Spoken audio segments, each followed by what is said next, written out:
parents have never told me to study.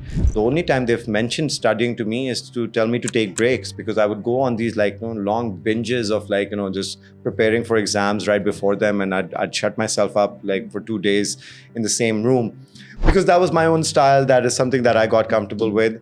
And my motivation for that, as crazy as this sounds, I have capitalist in my job description, but and I would hope to be able to continue this journey with Shark Tank. Again, they have to select who comes back and who doesn't. But I think a lot of it might seem like, oh, this is now a tangent where now people are like, oh, you're going to be a celebrity.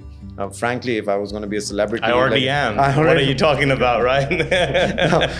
Another element of this that I'm looking to do is I teach a course on venture capital at IBA. Success, per se, what most of the population is chasing is the byproduct of quality, chasing quality, right? How does one define having a dent in the world, right? Where anywhere in the world you are used as a frame of reference means you've done incredibly well. They think I went to MIT, so I must be some whiz kid. So Shark Tank fits in quite well with that greater mission of again, making a dent in Pakistan. Wherever there are challenges, there's a vacuum for opportunity and for growth and for success. When are you going to be the ones that step into that vacuum and fill it?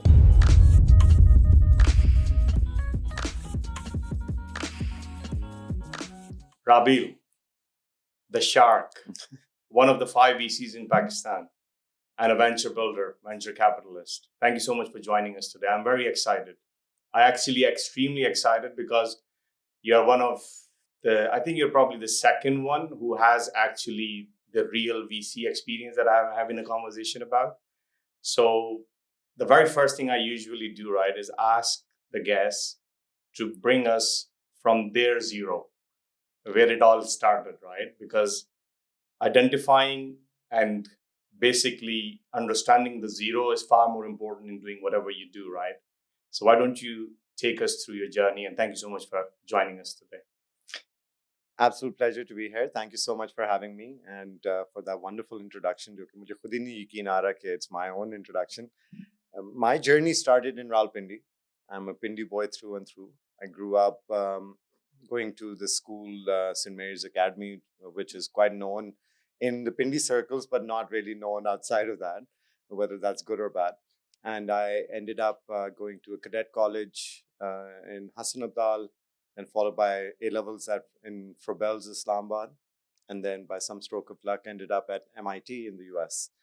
And that journey was laced with quite a bit of experiences, quite a few experiences that I think ultimately helped shape both what I do now, but also my personality and the experiences, and prepared me for the experiences that were to come later on as well. Some apply to even my own knack for business, if I may put it that way. But I think a lot of them built that tenacity and perseverance, which ultimately has helped me get through some of the low points in life as well. And here I am. So thank you for having me. That's amazing. You just talked about the low points, right? So how was it like when you were growing up? What was your family dynamics, and who was your role model, and who sort of channeled your madness and your energy that we see now in a very positive manner?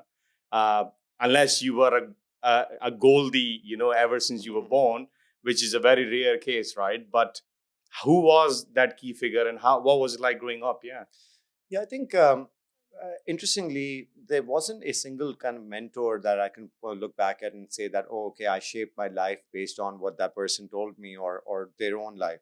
I think what happened was I was encouraged both by my parents, by my aunts and uncles, to just continue pushing in the direction in which I was pushing, whether that was academics or whether that was extracurriculars. And I think that built a certain self-belief in myself, which helped me get through it. I think there was a lot of independence, and that independence was afforded by the parents because they weren't controlling in that sense. In fact, I often joke about this, that my parents have never told me to study.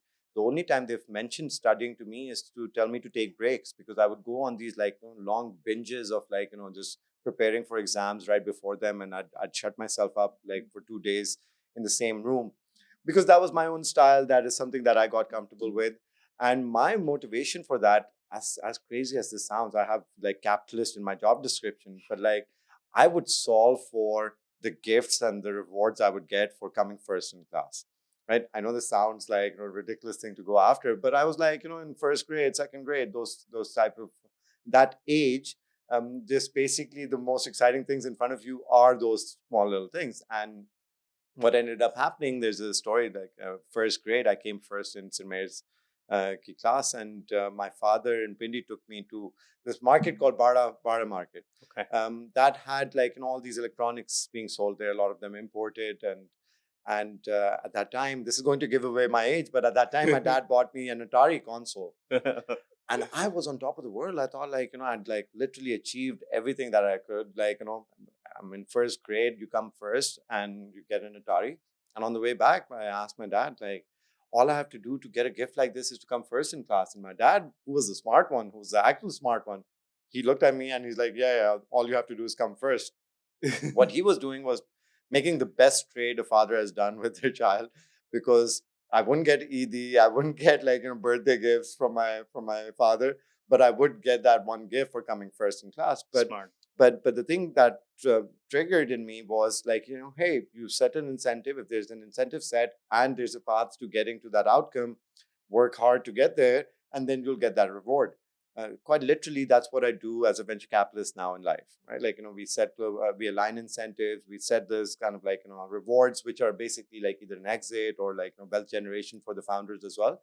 And we align ourselves with them, and like, hopefully do well if those people end up doing well as they are claiming or promising. So that was literally my story as well. I was in that time accompanying my father to small business dealings as well. And my dad used to, one thing that he did in particular was like he'd go to like these cities like Sargodha, which is where he's from, and he would buy cars with number plates that were registered in Islamabad or Lahore or like one of the three larger cities, because there was an arbitrage opportunity. You would get a little bit more money if you sold those cars in those cities, because those were like the ones that generally people wanted to buy cars in. And so small trading profits like that, and I was seeing these dealings like in front of me as a young child, and that helped shape up a little bit this interest in doing business, and within business, like again, finding fundamental value in opportunities, right? Like so something is worth something, but like you find an opportunity that you can purchase it at lower than what should be the fundamental fair price. That then creates an opportunity for you to make a return. And that's what we do even now in companies. Ultimately, we're trying to see like where there's opportunity, and this is not just venture, which is what I'm doing predominantly now, but my experience, which has been private equity before starting Sarmayacar. That was the thing that we were looking for, and I think that's also shaped my way of thinking in everyday life as well. Like again, ultimately you want to go after quality, whether it's your life, relationships, businesses, and you want to get a good trade. So you want to pay less than what is fair price for them, which would constitute a good trade, but still go after quality.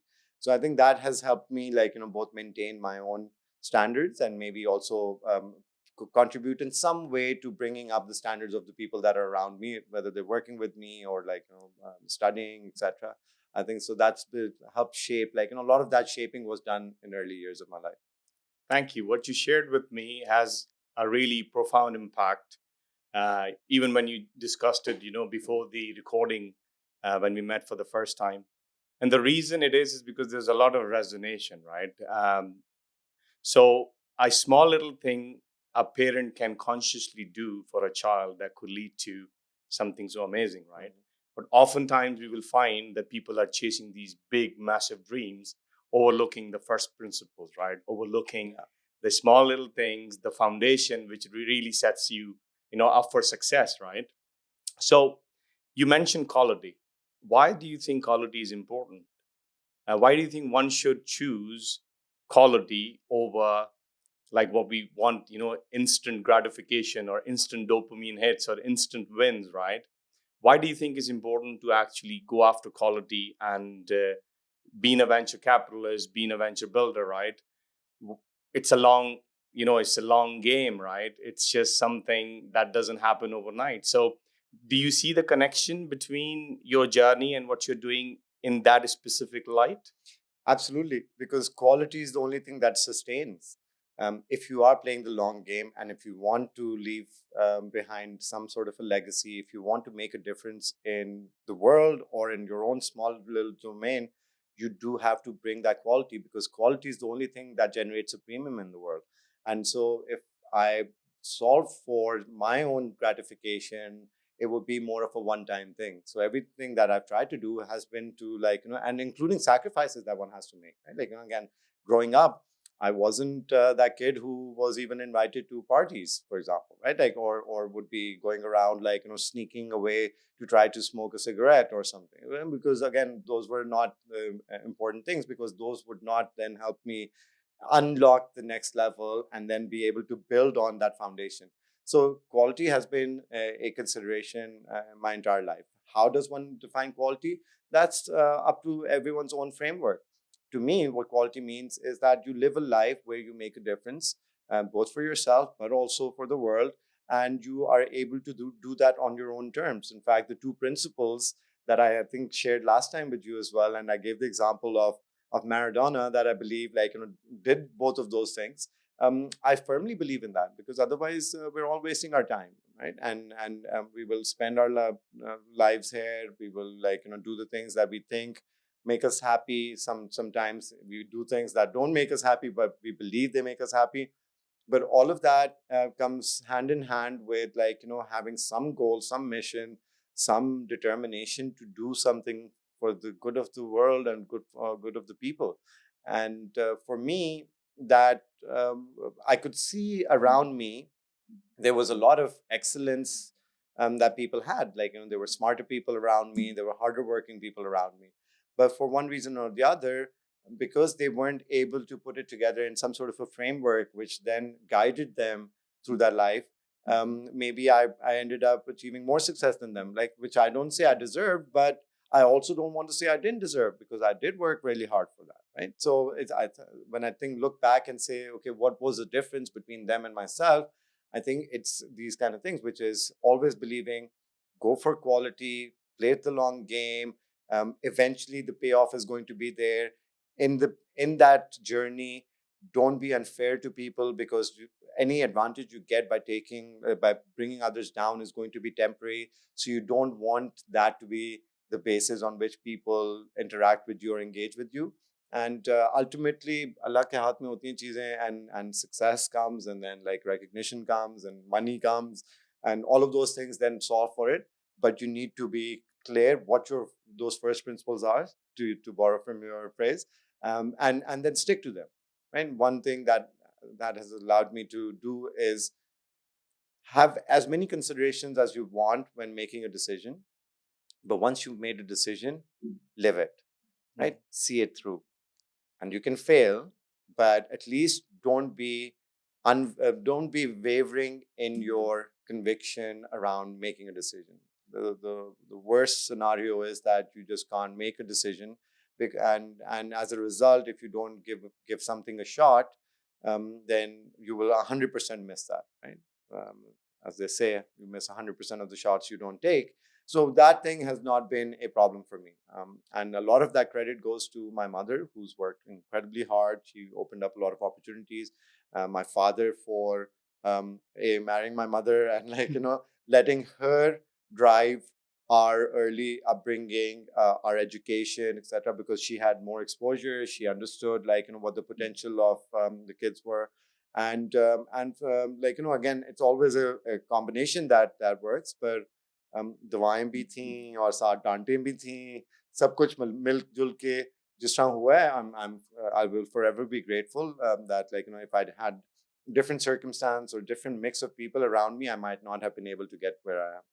That is so beautiful. I think there were just sparks as I was listening to you, right?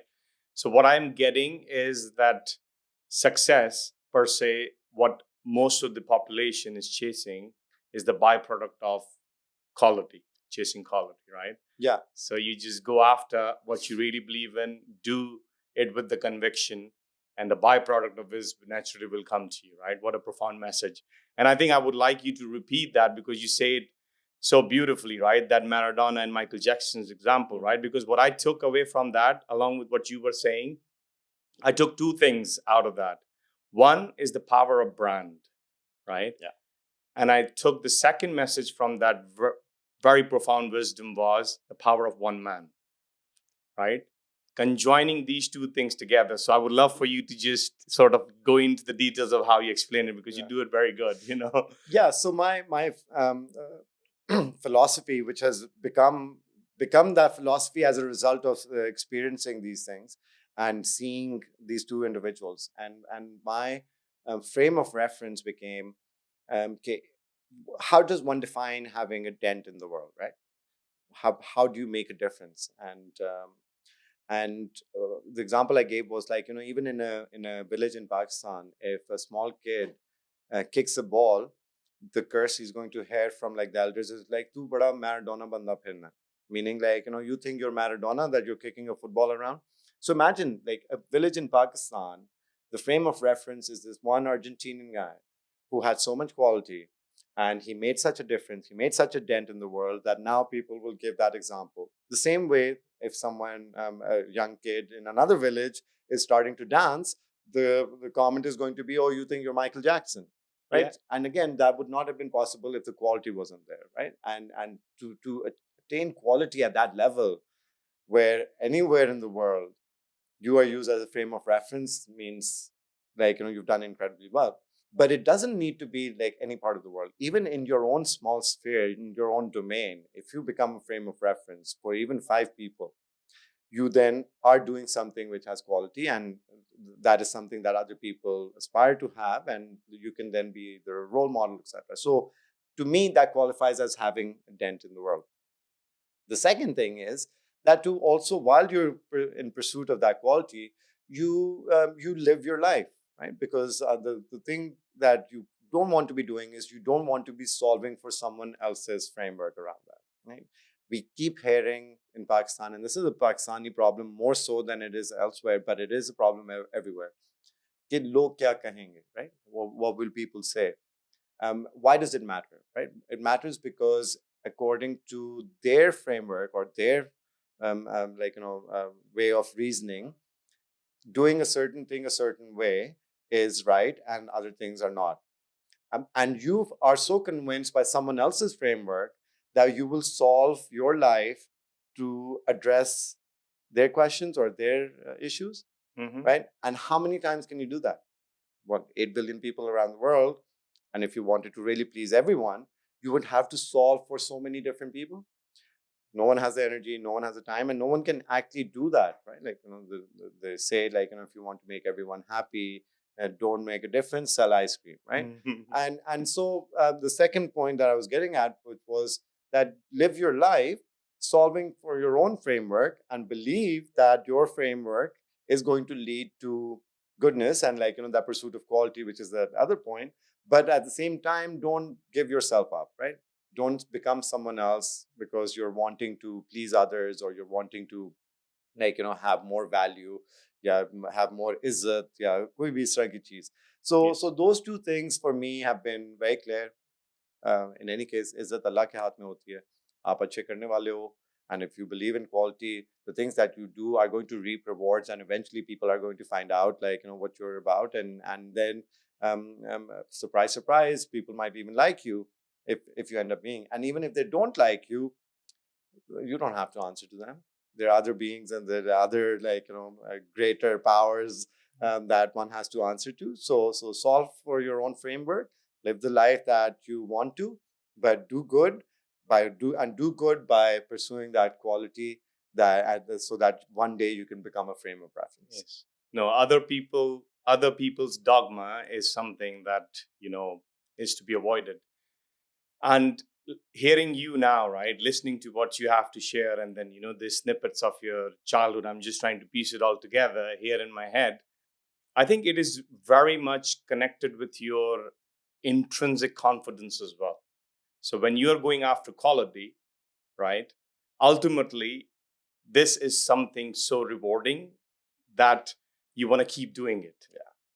And when you keep doing it, then you know that you are enough. Then you know that no matter the heights and no matter the depths, I know how am I gonna navigate through whatever the circumstances are.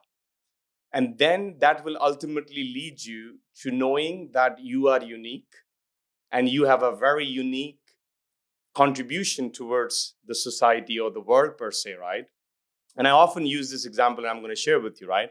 So, you know, semiconductor manufacturing, right? So Intel, for example, I would have had very close sort of experiences there. So when you talk about billions of transistors, not just 8 billion, right? And then humans being able to actually manipulate with zeros and ones and being able to create such a beauty, right? If a human can do it, 8 billion are connected, but they are actually providing that unique sort of code or the number that is needed for this to work, this world to operate. So everyone else is taken, right? If you want to actually really find your meaning, you gotta have to find that intrinsic confidence to know that you are enough. You are put here to be you. And then you go about there, do your best, and outcome is out of your sort of, reach because you cannot control the outcome. But what you can control is just put it there. So this is all, listening to you just came to mind, right? So I just thought to add that, right? So when we talk about this intrinsic confidence, or when we talk about per se, the other day, during the NIC sort of cohort, judging, there was an individual I gave the question to, and their answer made me think of Dunning-Kruger effect, right? It's a cognitive bias where if the depth of a problem is 50 levels deep, and a person has had the experience to, experience 5 or 6 levels, they think that they are the experts, right? Ultimately, what happens is that because they haven't gone into the depth of it, because they haven't reached that intrinsic confidence, they don't have that really oomph or that presence or that, like that belief of uniqueness. So putting the dent in the universe sort of becomes very difficult, right? So do you think that could be the fundamental problem that when you talked about, people in Pakistan think that what other people are going to think, right? So they worry about it a lot because they are watching each other all the time. And the examples are not enough in comparison to 250 million of Pakistanis in the country, right? For example. So there are not enough examples to give that sort of like a right ratio. Do you think it has something? What are your thoughts around that actually? I agree with it. I've like, it's human nature also to impose limitations on yourself, right? And impose limitations on what one can achieve and like, how capable one might be. And my example that I shared earlier, I had like such reinforcing outcomes that I was like, oh no, I can do anything, right? Like to the point where maybe I might have been overconfident about some of those things. But what it did was it removed any sort of like, limitation that I placed on myself. When I went to Ireland as a teenager, right? So one of the very first things I did was door to door. I used to do door to door sales, right? And it was commission only. And you are doing door to door sales in a country like Ireland and you're selling home phone watches, right? So Phone Watch was the name of the company, right? And I was selling the house alarms in the safest country possible, in early 2000s. And what you're selling, where the police doesn't even carry weapon, right? This is how it is. People leave the doors open and stuff. It's a bit different than you would find in the UK, for example. And somehow I was successful. But the only thing that made me successful was 3.5 months I was in negative. But I was showing up every day at 8 o'clock, wasn't driving. I would just take a bus. I'll go there, wouldn't get back home till 11:30 at night. And I would see the revolving door. Many people were keep coming and going, coming and going, coming and going. But then the few people who were running or managing all of that, right? I always wondered what's keeping them. And they would have never be able to tell me that what's keeping them, but somehow the curiosity within me, right, and that determination sort of, like kept me going. And after 3.5 months, I never had to knock a door for a very long time. I had a pipeline built, and not only that, I became then a leader, and then like eventually I ended up doing one of the direct sales company where we would do all these events and stuff, right? But it's just joining those dots. But you see, this reinforcement, right, makes a world of a difference. but many people don't really get the opportunity because the way society is designed that way, right? So how do you think, if somebody wants to sort of go deeper into the problem and then start articulating the solution to that problem by fixing the first principles and then work their way up, what is the realistic time frame if we were to talk about Pakistan? Because it's all doom and gloom and it's all challenges and stuff, but the fundamental first principles are at, like at risk per se, right, or not formed the right way. So what would you think one should take a practical approach towards that? Yeah, I think there's a few ways of thinking about this. One line of thought that I have is you can't solve for luck, right? You can't plan to be lucky. As a great person once said, like, the harder I work, the luckier I get. And what you need to do is you need to chart a path for yourself, which is helping you learn, grow, iterate, and then try the next thing better. And along the way, you might meet luck somewhere in the middle, right? And so what we tend to do in Pakistan is we tend to want to get lucky without putting in that effort, right? Isliye, we keep saying, oh, we're very jugaadu and whatnot. No, what is a jugaad? Jugaad means like, a shortcut to doing something, right? Because the straight way might take longer, might not make us that much money, etc., etc. When you do that, use that thinking in everyday life for every single thing, that means that you're not really building anything. The foundation isn't there, right? You're calling them first principles. All of these are the same things. 100%. So one has to um, pick a journey and the path that they're trying to kind of like chalk out for themselves. They need to be building it with the mindset that they need to be growing. They need to have a mindset that they will have to adapt. They will have to work, so collaborate with the people, and they are going to face pitfalls that they then need to navigate and be able to come out of and continue that journey of like learning. At no point can you say that, okay, now I've done this, so from here on everything should be straightforward, because whatever that straightforward means to you might mean that you're actually not achieving your potential, right? And so it's those small things which one needs to keep reminding themselves. And Pakistan, fortunately or unfortunately, it reminds you every day because of like the day-to-day challenges of being here or building here. And but those challenges also tell you that there is so much space for improvement here. There's almost a vacuum. And one joke a friend cracked once was that like in Pakistan is a place where if you're traveling and you have some seeds in your pocket and they accidentally fall out, you turn back, there's going to be a plant growing out of there, like without needing anything, because everything around has gotten to a point where you don't need much effort. You don't need much capital. You don't need like to be caring after that plant for it to like at least start up. And so starting up is so easy. All you need to do is to then worry about like how do you ensure that it continues to grow, it gets the sunlight, it gets like the nutrients it needs, etc. So that's how like I think life should be approached in general, particularly so in Pakistan, because people get scared or worried about like protecting their downside. कि जी ये तो कोई ले जाएगा, या like or if we pay tax, the government isn't going to give us the services that our tax deserve, like or that we should be getting, and so we shouldn't pay tax because हमें तो वो वापस नहीं मिल रहा. पर इसी वजह से आपको वापस नहीं मिल रहा क्योंकि आप सारे अगर यही सोच रहे हैं कि you don't have to pay tax, or you don't have to put in the requisite effort to get something back. That's where the disconnect is. And this applies to all sorts of people. Again, like I'm incredibly privileged for the opportunities that I got, but I had to work hard for them. And even when I got the opportunities, I still had to work hard because that didn't translate into like, oh, you're set for life, right?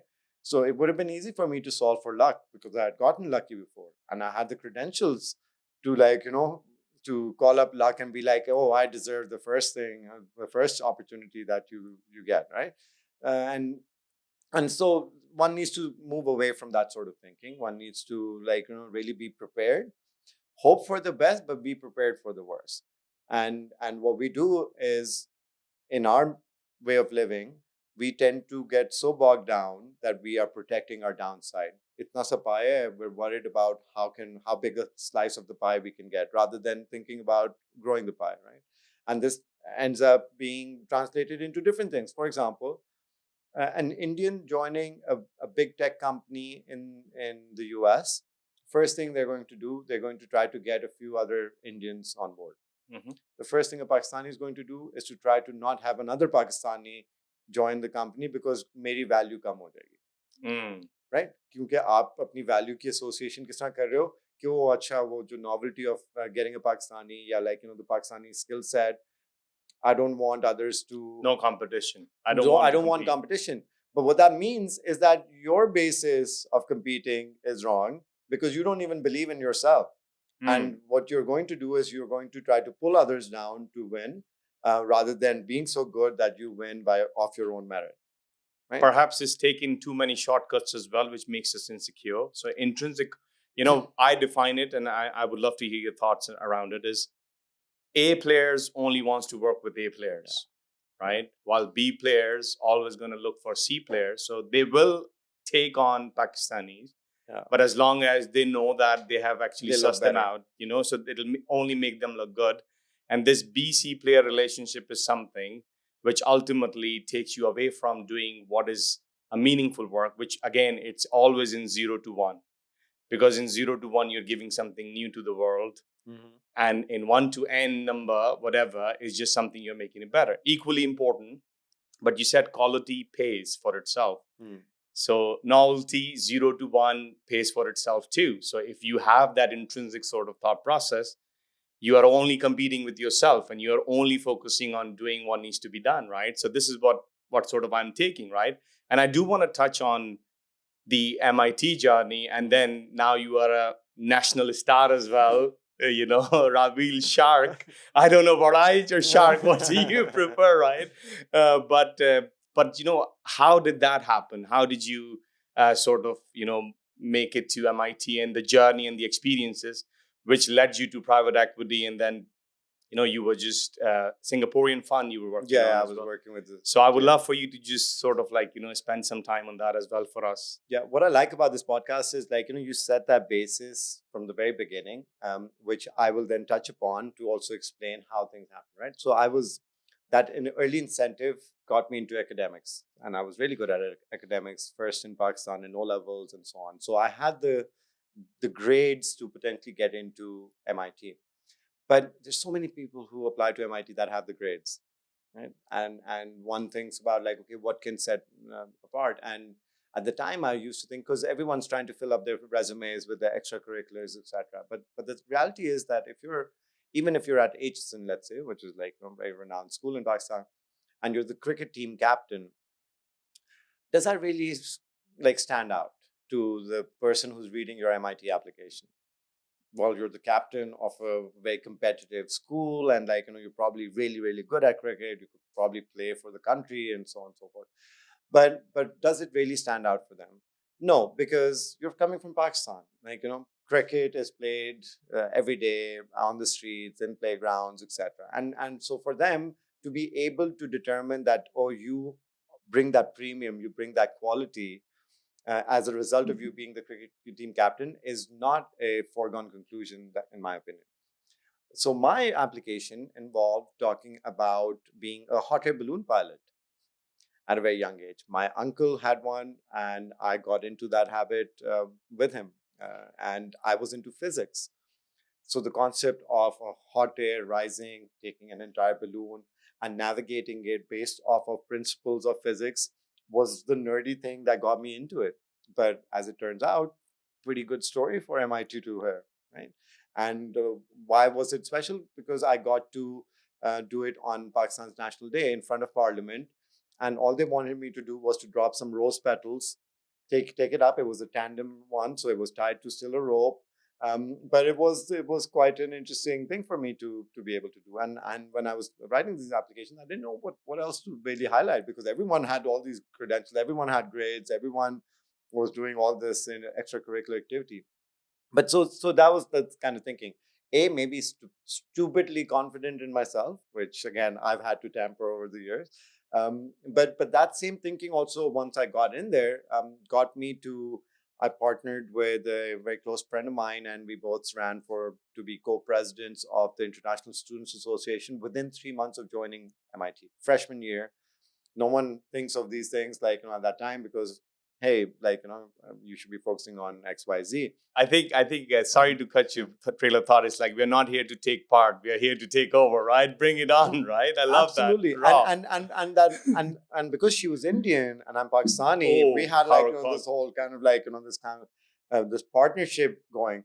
And I remember it was the same thing that I mentioned earlier, because I couldn't convince myself that, oh, you can't do it, right? And she also couldn't convince herself that she couldn't do it. And we thought that no, we are going to stand out at MIT by being able to take on a leadership role.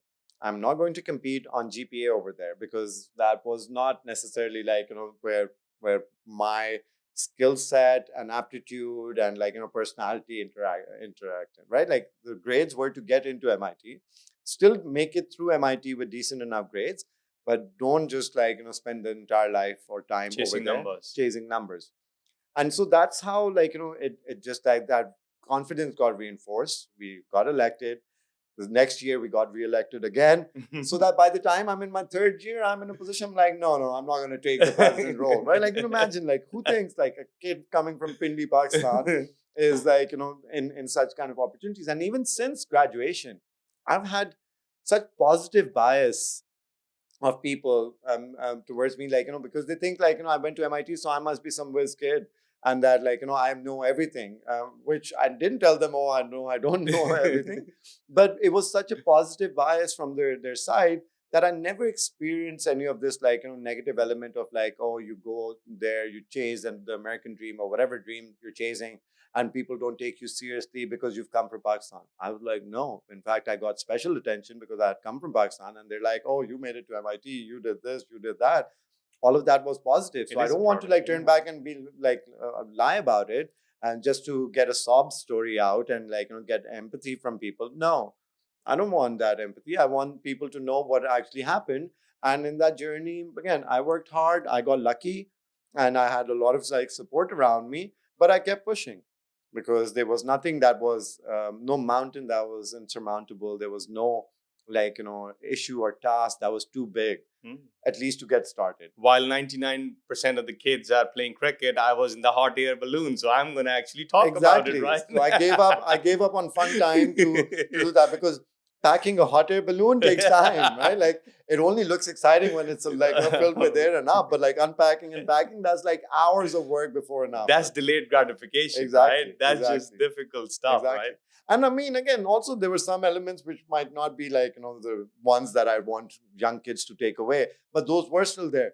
There was glamour attached to a lot of these things. I liked attention, and when I got those results, I was getting attention, I was getting gifts. So I don't want to say that I was some kind of saint, that wasn't enjoying all of this. Yeah, right? Absolutely. You worked for it, and you were enjoying the rewards. There's nothing wrong. And I was just unapologetic about it. Yeah, you advantage. I've never tried to take advantage of someone to get that gratification. But if I'm getting it, then I'm going to enjoy it. I'm going to enjoy it. And I'm not going to be apologetic. Rightly so. Rightly so. So from the MIT, then you went into finance. I was one of those kids that didn't know what the difference between an investment banker and a bank teller was up until university. But then I figured out oh, this seems they make money. They wear these snazzy suits. But also I figured out that was the path for me to end up on the buy side, on the investing side. But because straight out of university, it's almost impossible to end up in a proper investing place or an investing role. I went to Morgan Stanley. This was after that year abroad that I'd done at Oxford. So this internship was in London. I had already made my mind up to leave the US by then, because I felt like the US, you were in a bubble, because the US itself is so big, the economy is so big. that you are not really connected to the rest of the world. And London, I felt like, offered me that avenue. And London and New York, in my mind, are the two financial hubs of the world, right? So I thought, okay, stay at a hub, but be connected, because eventually I wanted to come back to Pakistan and do something, which I was thinking in my mind, and I would even say to friends and family, but not, it wasn't going to be an Concrete. immediate move back. So started with Morgan Stanley. I'm going to say an Urdu phrase. A friend of mine said it कि घोड़े की तो इज्जत होती है, तुझे खोते की तरह काम करवाते हैं, right? And so literally खोते की तरह काम किया, and that led to more opportunities coming up. A couple of years after joining, I got an offer from the Singapore Sovereign Wealth Fund called GIC, which manages the foreign reserves of Singapore. I was still based out of London, and they had set up this direct investments team in the private equity, which was a recently created team. And there were only 5 of us at the beginning. So I got so much runway to just go there and learn, but also then be intimately involved in doing like deals where the numbers were massive. I also have had this privilege, if I may call it this way, of like getting along with people that I've been with. मस्तियां भी साथ चलती थी. I would be like a little bit like the character that would keep it light, crack jokes, etc. And I think that's just generally served me well in life, and has been part of my personality. So again, not apologetic about it. Authenticity. Exactly. Yeah. And but at the same time, that pursuit of quality meant हर चीज काम एक level पे करना है, right? Yes. Because otherwise, it breaks. So mediocrity is sin. Yeah, and so I was really running with everything at GIC. Got an opportunity to invest across various different sectors, and because GIC is so massive, even the deals that I wasn't working on, I could see what the dynamics were. I was getting exposure to all kinds of different spaces. That was the time that I actually ended up making a small investment in Spotify. Bought shares together with a couple of my colleagues. Bought shares from employee number 9 or 10 or something like that, who was in a private transaction of this platform in the US. And that was the time that piqued some interest in investing in earlier stage businesses. So what I ended up doing with Sarmayacar, which is try to find fundamentally valuable things or assets to get into, and we can talk about what makes them quality. So find those opportunities, try to get in at an earlier stage, which meant you pay less for what would hopefully become a good business, and then just kind of go on that journey with them. So that investment I made in 2012, I think it was, ended up doing well out of that investment. But the money made from that investment wasn't the material thing. It was really that confidence and that belief that, hey, okay, you can now pick companies, you can structure deals, you can take it, exit, and if you keep recycling. That was the training that I had gotten as an investor. In 2016, I ended up spending all of my holidays that I got that year in Pakistan. And typically I would sit at summer of 2016. I was sitting in, there's this place called London Tea House, I think, or something like that in Lahore. No, it's not called London Tea House, something British Tea House or something of that sort. And I had a table there, and I would be sitting there, and I'd have booked these catch-up meetings. I didn't know the ecosystem at that time because I'd spent so many years abroad. And every hour, I would have someone else come to the table, and we'd have a short meeting. These were founders, other investors, ecosystem enablers, etc., etc. Summer of 2016, and 3 days I did this straight. So much so that English Tea House, it's called. Sorry, English Tea House के staff आके कहते हैं कि आप पहले इंसान हैं जिनका 3 दिन में डेली का 10,000 से ज्यादा बिल आया है चाय का सिर्फ. So I was like, no, but मैं और क्या करूं, क्योंकि मेरी ये सारी meetings हैं. So what I would do is I would reorder every hour. And they're like, no, it's okay. You order a couple of times during the day. You don't need to reorder. Okay. Right? So it was even to that point, yes. The motivation was okay, let's figure this out. To me, that was an investment being made to try to figure out who are the people to work with. And interestingly, the first deal that I ended up doing in Pakistan as part of this Sarmayacar wasn't even there at that time, but was in a music streaming platform called Patari. So Spotify, music streaming to Patari, Patari. right? Okay. And over there, the concept was that okay, this localized music platform. Again, like a Interesting. lot of the Yes. thesis kind of like overlap. So that just got me started investing in Pakistan. My current partner Bernard, he had invested, and a few other friends and people in the network. And when that happened, got a lot of projection because in Pakistan, if you start waving cash, there's going to be a queue like 2 kilometers long outside your house. And so we got a lot of access to deal flow immediately. I went back right after that deal. I was still at GIC, and I remember my desk phone started to ring from everyone from Dunya News to like founders, and I was like, how did they get this number, etc. But people are resourceful, they're smart, right? Like Yes. they figured Yes. out, okay, he works at GIC. They may call the main contact. Someone pretended like that they was tied to some deal, etc. So the receptionist Amazing. thought that it's a deal that I was doing at GIC, and so that's how it took off. And by the time it was March of 2017, our bonus cycle ran June to June, right? And so July to June, really, June end. And that's an important consideration when we're working in finance in London and New York and those kind of places because they make you work so hard. My best friend Carson came to Pakistan at that time, and he saw around like what had started to become a little bit of a following, a bit of like access. We were wherever we were going, people would like start to recognize you. And he turned around and he said like, "Oh, you're going to be facing a very difficult decision soon." And I was like, "Well, I think I know what that decision is, but why don't you tell me?" And he said that if you can live without with not knowing what you could have done in Pakistan or what you can build in Pakistan, if you can live with that, never knowing, then you don't have to do anything. You just go back. You continue to work where you are working. But can you really live with it? And he Deep. knew exactly what he was saying Deep. because I couldn't live with it. After having told you all this background, mentioning that I never took like challenge to mean that I couldn't do it, etc. All he did was he nudged me to ask myself that question, and immediately I'm like, oh no way, I'm going back to Pakistan and giving this a shot. Because, so what if a venture fund hasn't been raised for Pakistan? So what? It's in a brand new asset class for the country. If there's going to be someone to do it, I think I have a very good chance of doing it. Literally, that was the question. And the next day, I go to my boss, who, by the way, was living under some rock because he didn't have this idea of like everything that was being shared on social media, etc. And I told him like I think I'm going to go back to Pakistan and try to do this. And this was 2 weeks before the bonuses and everything was going to be paid. To my surprise, GIC gave me the best bonus that they had given up until that time. They allowed me to keep my carry. A lot of positive things. They introduced me to IFC, which ended up being the largest investors in the fund, and so on.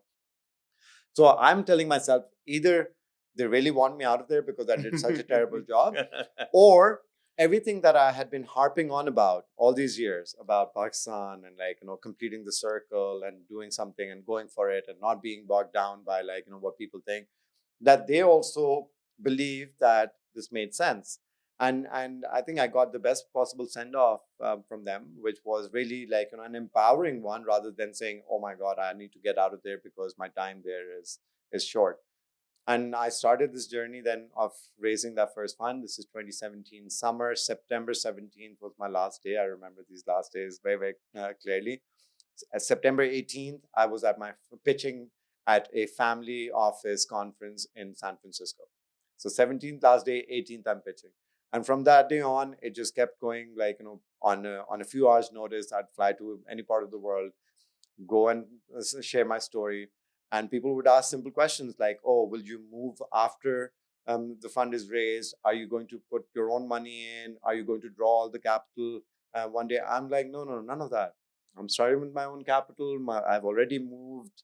Like, there is none of this if then buts around it. I will give it a shot. Let's see if it comes together or not. And the more I was sharing that story with people, the more it was resonating, right? Because people would do their own simple calculation, including Pakistanis in the diaspora. They'd be like, is he a complete idiot? Maybe not. Does he have opportunities wherever he is, like London, New York, etc.? Yes, he does. Is there something that is to be done in Pakistan? Is there an opportunity? Yes.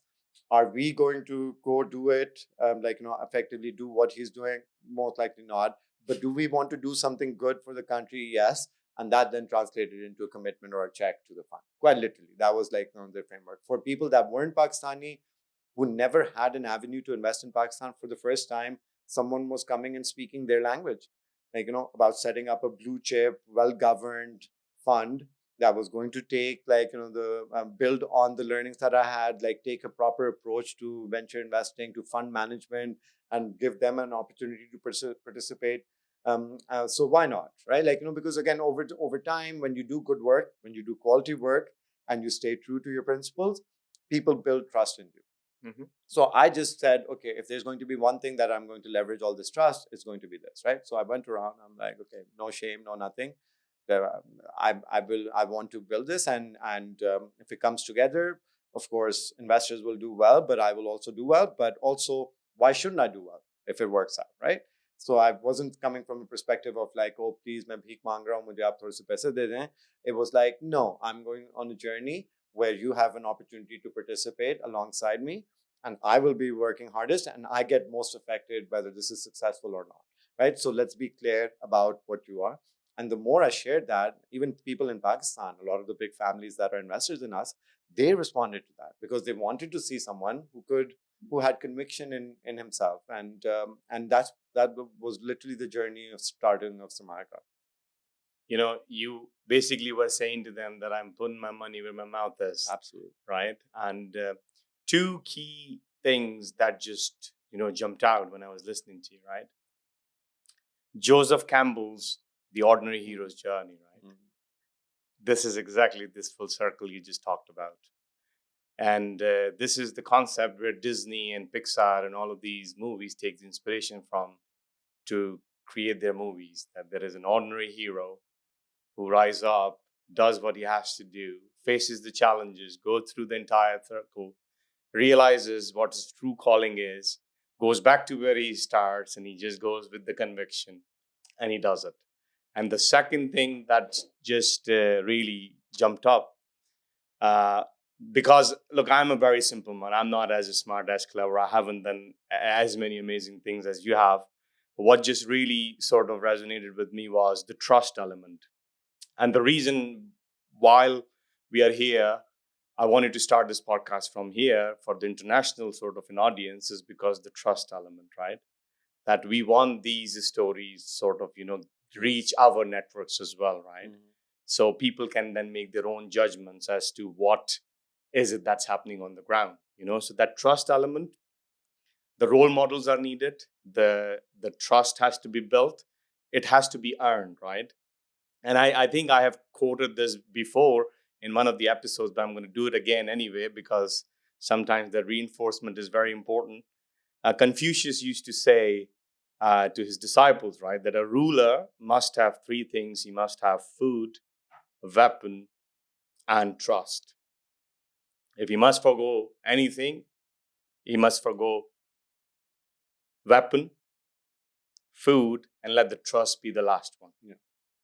So it has really, sort of that essence where people don't realize that, which you said earlier on in the episode, that if somebody's cutting corner, if somebody's getting away with it, right, they will have a temporary win, but karma, whatever you want to believe in, is going to catch up, right? And when it's going to catch up, ultimately, it's all going to go poof, right? So staying true and play long game, right?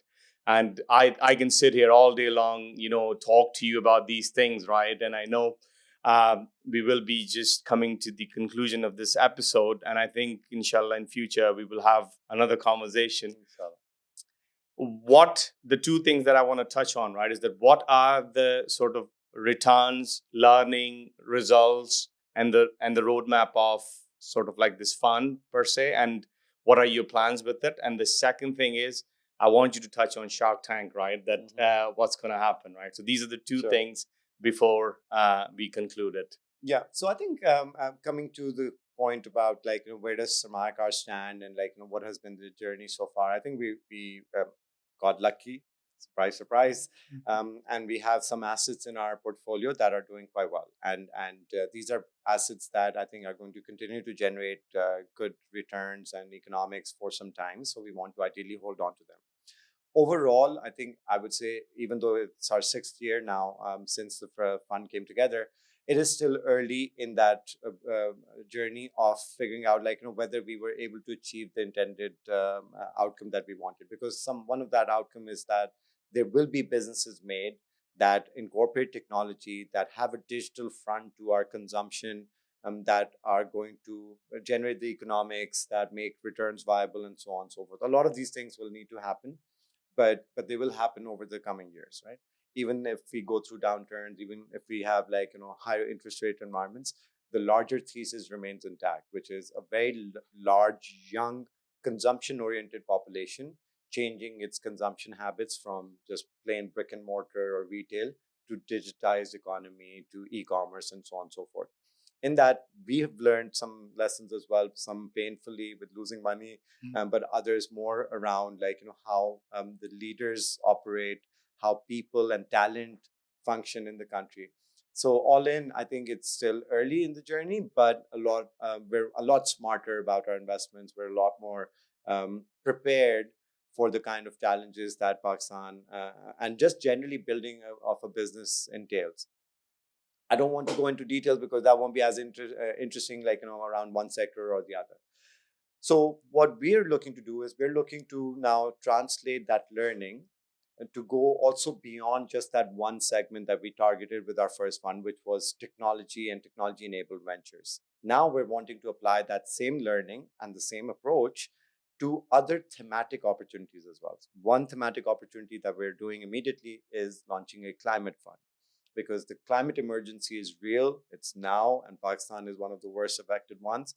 And we believe, also are learning from the first fund, that it has to be localized solutions that come up.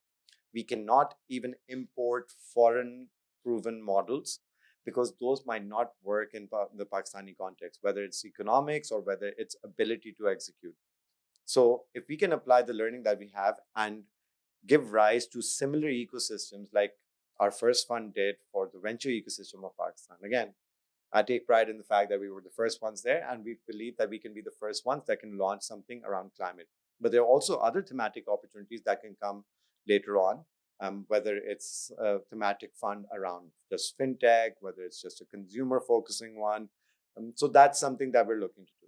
And the second thing that we're looking to do is also help some of the successful companies branch out of the country, because that is just a good practice. It diversifies, it gives you exposure to multiple currencies, which also can help you if one is, like, facing the brunt.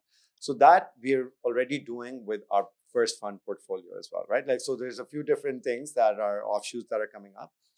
But I think in a few years' time, Sarmayacar could potentially look as a fund manager that has a few different funds under its management. Some are thematic focused, some are geographically focused, but tying together really the success stories of both myself from my early upbringing, but also success stories from within the country that help prepare the next generation to build other additional more companies of that nature.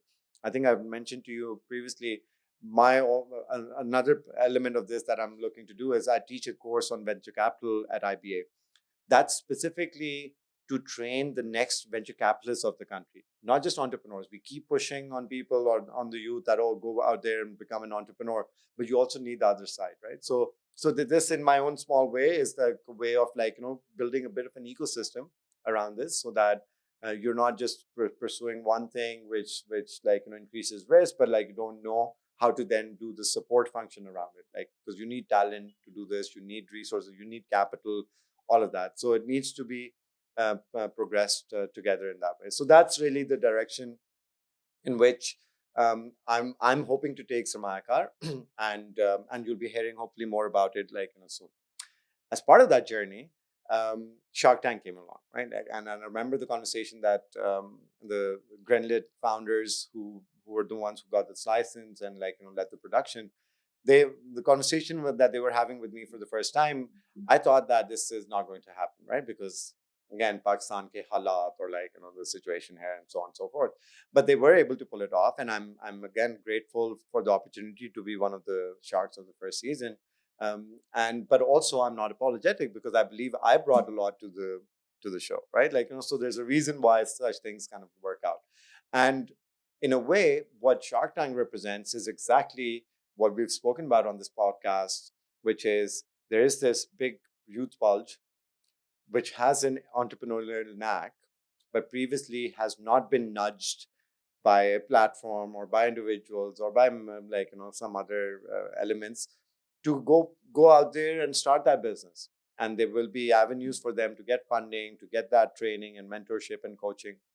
So Shark Tank fits in quite well with that greater mission of, like, again, making a dent in Pakistan, and striving for quality, because again, this is like, some of the things that the ones that we're investing in, we believe those to be quality, or have the ingredients to eventually become, like, high quality products or services, where we can then also bring some of our learning as well. And I would hope to be able to continue this journey with Shark Tank. Again, they have to select, like, who comes back and who doesn't. But I think a lot of it might seem like, oh, this is now a tangent where, like, now people are like, oh, you're going to be a celebrity. Frankly, if I was going to be a celebrity, I already like, am. I So what are already you talking about, right? no, but in all honesty, I think it's while that is one element of it, and again, I'm not going to say it's not nice. Of course, everyone, like I said, Absolutely. like likes attention more now. But I think it is working towards the same goal, and my hope is that I can see it all through.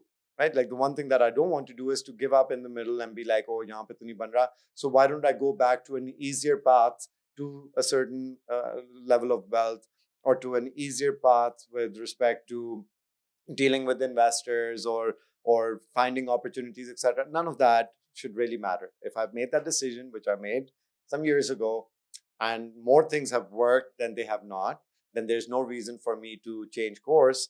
All I need to do is to be tenacious, be persistent, continue at it. My principle of, like, going for quality and delivering quality remains the same, and more things will hopefully fall in place. And in a few years' time, we can hopefully have the next generation doing this podcast, and giving examples of, like, hey, how now we think in first principles as a starting point, rather than you having to go deliver a course to, like, as part of an executive MBA, where you're teaching people that, oh, you might already be leading a business, but, like, have you thought about those first principles?